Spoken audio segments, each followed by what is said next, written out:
Baylor University hosting an online graduation this morning to honor their summer graduates, now making it 2 virtual commencements in a row. Fox 44's Cameron Stewart spoke to a few new graduates about their thoughts not having an in-person ceremony. Cameron, how are they taking it?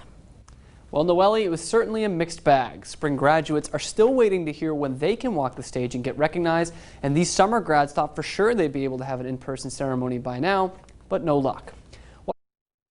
Did they feel Baylor did enough? Well, it was kind of underwhelming. That's how Rochak Khatri described his own graduation from Baylor today. In another virtual ceremony, Baylor even recognized how tough it is on the graduates. Students, I know this graduation is bittersweet for many of you. On the one hand, you've done it. You have finally made it to graduation. You studied hard and put in long hours for this moment. You have so much to be proud of. But on the other hand, I know this isn't how you expected this chapter of your Baylor story to end.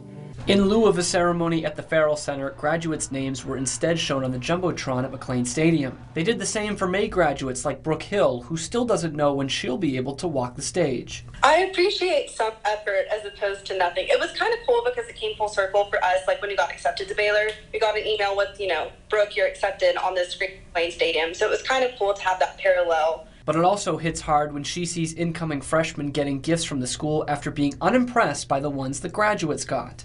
They're getting hammocks and mugs and all of these, tangible, exciting things. And then they built this whole thing up about us getting a gift. And we got it, and it was a booklet, kind of like the booklets they give out on admission tours, filled with pictures that were not entirely of our class. They're like stock photos. And then a sticker. For some like Khatri, who will be going to medical school in 2021, it's not a huge loss. It's pretty much the exact same way I felt with my high school graduation. Was like, yes, it's a big accomplishment and people deserve, and people have a right to celebrate it. But like for me, since I know I'm going to be going back to more schooling, it's not as big of a. It's a big deal, but it's not as big of a deal to have his entire ceremony to celebrate.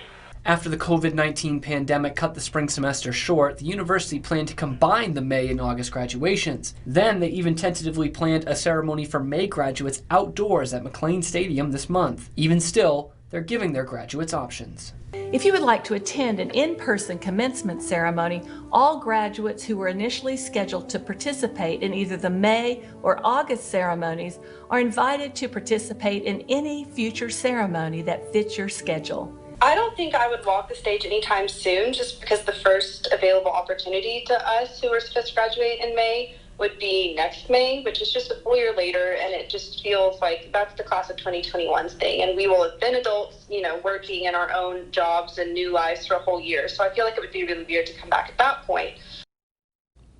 Now, Brooke did tell me she would consider walking the stage if and when her own children graduate from Baylor. Live in the studio, I'm Cameron Stewart, Fox 44 News.